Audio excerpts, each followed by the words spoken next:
The most powerful banks in the world is sounding the alarm on the American economy. Deutsche Bank, which has long been one of the most influential banks in the world, issued a statement saying that the entire US economy is currently only being held up by the AI market bubble. Ignore the background noise, someone's rediscovering his new toys, and all of them make sounds. How a market bubble happens is a bunch of people get really excited about something that they believe is a 100% guaranteed return on investment. Hype builds on itself, so the price builds on itself, so the hype builds further. Big Short does a much better job of explaining this than I'm doing right now, but the long story short is it's secretly a bad investment and no one knows it or is willing to admit it. This happened in 2000 with the dot-com bubble. The internet was the new hotness, everyone knew it was going to be a big deal, but no one knew exactly how they were supposed to invest in it, so people just invested in everything. The problem was, we only understood what the technology was, not how to effectively use it, so a ton of businesses went under and it led to a market crash when that bubble popped. Now the same thing is happening with AI. Everyone knows generative AI is going to be a new big thing,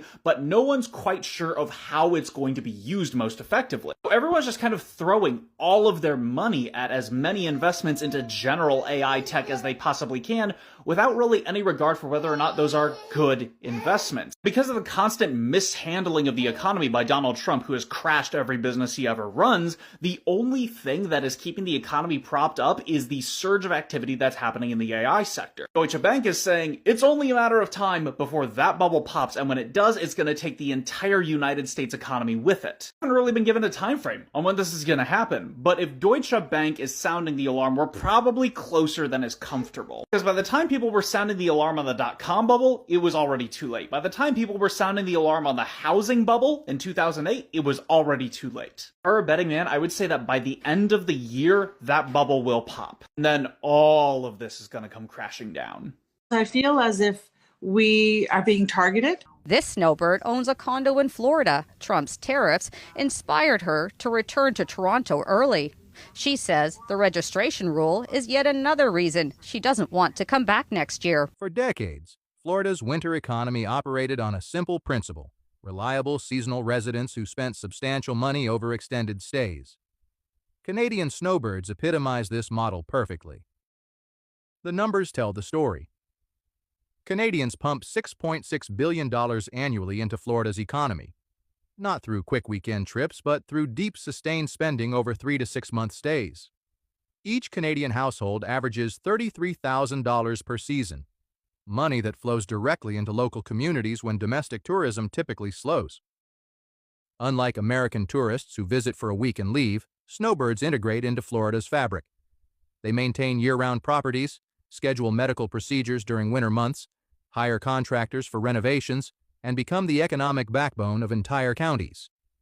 They arrive in November, stay through March, and keep restaurants, hospitals, airports, and service industries humming during what would otherwise be off-peak months. This wasn't just tourism, it was economic partnership built over generations. Canadian retirees didn't just visit Florida, they invested in it, sustained it, and made it profitable when everyone else went home. The dependency ran deeper than most Floridians realized. In Lee County alone, Canadian snowbirds represented 47% of all winter retail spending. Sarasota's medical district scheduled 60% of elective procedures around Canadian seasonal patterns. From Naples to Jacksonville, entire business models revolved around the predictable, generous spending habits of northern neighbors who treated Florida like a second home. But Florida politicians made a fatal assumption. Canadians needed Florida's sunshine more than Florida needed Canadian money. That assumption would prove catastrophically wrong. The first crack appeared with new bureaucratic barriers. Florida introduced background checks and fingerprinting requirements for Canadians staying over 30 days, targeting the exact demographic that formed the state's winter economic foundation.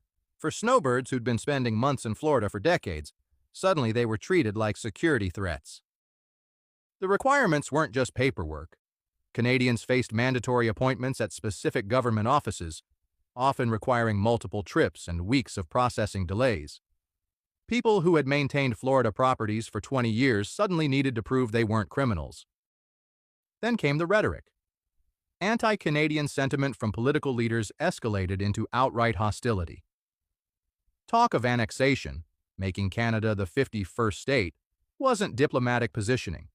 It was economic suicide disguised as political strength. Florida politicians celebrated while accountants calculated disaster. State leadership watched the warning signs and chose escalation over economics. They doubled down on anti-Canadian rhetoric, assuming their most valuable customers had nowhere else to go. The miscalculation would destroy decades of carefully built relationships overnight. The exodus started quietly. Scattered booking cancellations, property listings, early lease terminations. What seemed like individual decisions revealed itself as coordinated economic rejection. Canadians weren't taking a break from Florida. They were divorcing it entirely. The tourism numbers told the first part of the story. Florida is now experiencing a complete collapse.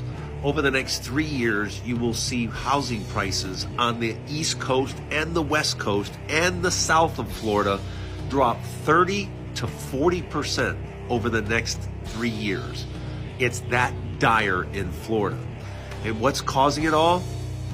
People are moving out. People simply can't afford to live in Florida. And many people can't afford to fix their homes from the latest storms. It's only going to get worse. If you have property to sell in Florida, you better hurry. You better aggressively get it done. Because over the next 3 years, it's going to get worse and worse and worse. It's going to make the 2008 crash look like a picnic.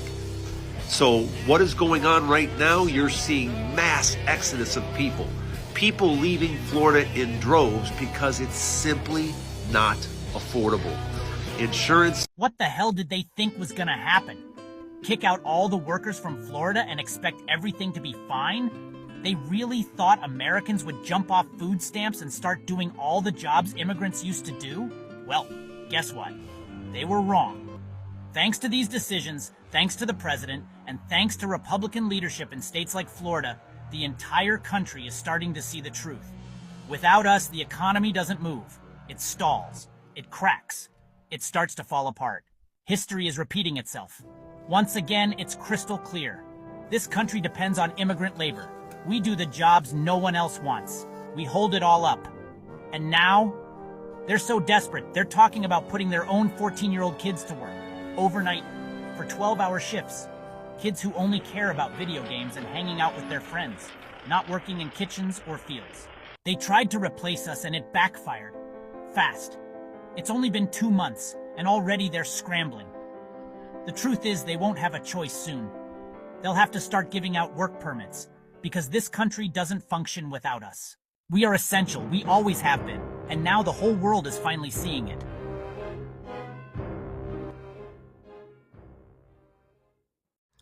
Hello everyone, it's Anthony. Welcome back to my YouTube channel. So today I'm chilling here. It's a nice evening, and we're discussing about how Florida politicians really destroyed their economy. And first and foremost, one of the sectors that were destroyed completely is tourism, the construction industry, and the farming or the agricultural industry in general. And their policies, which are mostly influenced by how people vote, are the ones which have really affected the people who put them to power. So let's continue watching and make our conclusion at the end. So I got a question for Florida. How do you feel about that getting officially shut down? And how do you feel that you, being a resident of Florida, have to pay that bill? Because since this right here was not under any federal guidelines, the federal government does not have to pay this. It comes down to the state. And the state has already indicated that the residents living in Florida have to pay it back. So if you live in Florida, let me know your thoughts and comments over this way. Is this a bill you expected to have to pay? Let me know your thoughts. I can't believe Trump just said this. We can do things during the shutdown that are irreversible, like cutting vast numbers of people out, cutting things that they like, cutting programs that they like. But Jess, Trump is right. If Democrats don't sign this spending bill, it's their fault for the government shutdown. Do you know why they're not signing it? Because they don't want to give Trump his way, ever. Nope. Do you have health care? Yeah. How would you feel if your insurance went up 75%? I wouldn't like that. This spending bill would let ACA subsidies expire, which would make premiums jump 75% for millions of Americans. Wait, really? Do you support the education system? Yes. This bill slashes education funding by 15% and eliminates all funding for public broadcasting. Oh, so Democrats not signing the bill is an attempt to help everyday Americans? Exactly. And here's the thing. Trump's already been firing federal workers all year. He's already been cutting programs, but now he's using the shutdown as an excuse to blame all of it on Democrats. You're right. Republicans control all three branches of government. Maybe they're to blame. Surprise, Florida just ranked as the second most financially distressed state in the entire country. Only where Texas is worse. It's not just an opinion, this comes straight from Google data. So what does financially distressed mean? It means more people are struggling to pay their bills, searching for payday loans, rent help, credit card relief, you name it. They are going to Google for help. And Floridians are struggling to survive here. And let's be real, it's not just hard to see why. Rents in Florida have skyrocketed. Groceries and insurance are completely out of control. Wages really haven't kept up. Families are working 2, sometimes 3 full-time jobs and still can't get ahead. Meanwhile, Florida politicians brag about cutting taxes for the wealthy and corporations while everyday people are drowning. And in Texas, where things are even worse, it's the same story. Leadership that ignores working class struggles while protecting big business. Now, this matters because these states are often held up by models of economic success. But the reality is people are just being left behind, and the data proves it. If the so-called Florida model is leaving people broke, maybe it's time we rethink what success really looks like. Be sure to follow along for updates.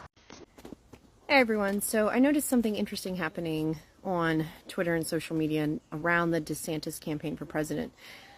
So they've lost their fight with Disney, embarrassingly, several times, and nobody believes their bullshit on COVID.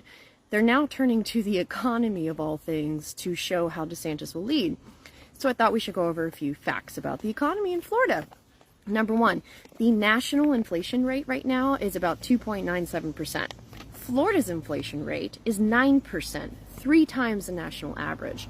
Poverty in the United States averages about 11%, and in Florida, it is 13%. Even worse, for the governor who claims that he's protecting children from some invisible boogeyman, child poverty across the United States is a terrible 17%, but in Florida, it's 23%. So those are the basic numbers, but let's also look at life, like healthcare, where they're ranked 27, where medium income is ranked 37, where they have the 17th highest crime rate, and those numbers are not exactly reliable. I'll share a link as to why. They have the 12th highest cost of living index, and of course they were named the most expensive place to live last year. And for opportunity, they're number 46. They're 4th from last for opportunity in the United States. So I love that they're bringing up the DeSantis economy because it's a fucking train wreck, and we should not let them get away with that. Republican economic policy is the reason the middle class is suffering today, and I can prove it in one chart. Before we dive into this chart, we have to go back to 1980, where Ronald Reagan introduced trickle-down economics, the same economic policy Republicans use today. The theory is basically the more corporations make, the more it will trickle down into the pockets of everyday Americans. Everybody wins. But this chart proves that only one side actually wins, and that side is obviously corporations. This red line represents corporate profits over the last 40 plus years, and this blue line represents personal savings for regular Americans over the last 40 years. Obviously, you can see the money did not trickle down. And as it stands today, we are facing the largest disparity between personal savings and corporate profits ever. And it's important to know that it has not always been this way, because if you look before Reagan came into office, these two trend lines overlapped. Personal savings and corporate profits were trending together. And that's because in this era, we were appropriately taxing corporations and wealthy people and building the strongest middle class in American history. And on this side, in the Republican era of economic thinking, we are drastically favoring corporations, and what happens to regular people? Nothing good. And it can all be traced back to right here, when trickle-down economics began and corporations got favored and people got tricked into thinking it was good for them. Hey, breaking fucking news. I'm redoing this video. I'm in gardening. I misspoke. Donald Trump is planning a bailout that's going to go from $10 billion all the way to a range of $50 billion to bail out soybean farmers who are raising hell with the Trump administration, because there's tariffs now on China and they haven't been selling any fucking soybeans. I misspoke and said it ass backwards.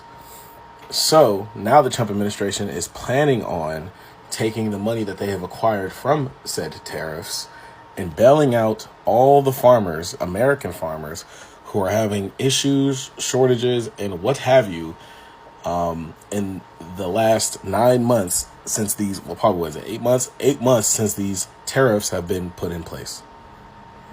The Trump administration is fixing a problem with a problem that they caused with the money they promised you. This is what you voted for. And again, this is a redo video because I misspoke. So thank you everyone who has watched this video to the end.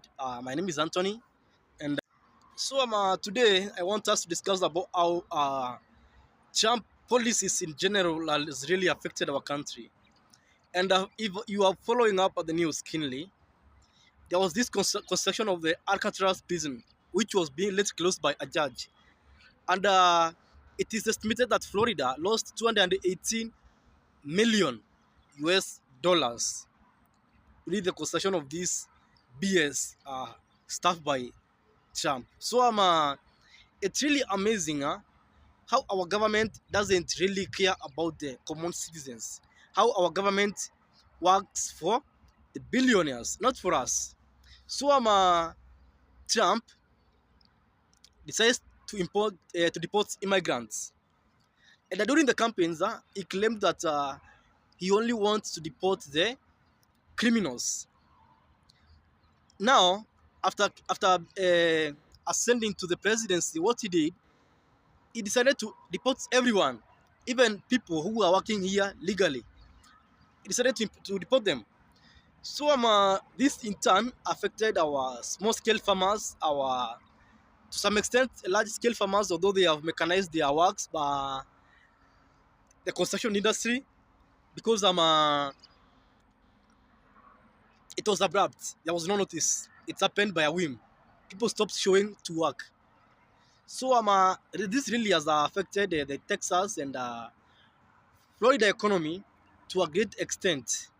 You know, two of the most powerful Republican economies in our country. Again, with the government shutdown happening, Trump is returning to cut down federal workers. And most of these red states rely on government employment. Yes, they rely on government employment. So when Trump claims that I want to cut down the federal workforce, it will mostly greatly affect these red states, Florida included. So it makes me think, why do these guys really keep voting against their interest? Why? Why do they keep voting against their interest? Trump again is claiming that Democrats want funding for healthcare so that this funding can go to illegals, which is really false. It's not true under any logic because illegals cannot have access to government insurance. Tourism is another sector whereby Florida relies on. Florida really relies on tourism. And you can see apart from domestic tourism, we really depend on foreign tourism, like people from Canada, Europe. So Canadians have started boycotting United States. I don't know why. Tell me in the comments. Again, it's becoming very hard to travel to United States at the moment, considering the cost that has been added to get a travel visa to our country. So really, politicians have really messed up with Florida economy. Or maybe I'm wrong. Tell me what you think in the comment section. I'll be reading and I will be discussing about the issue.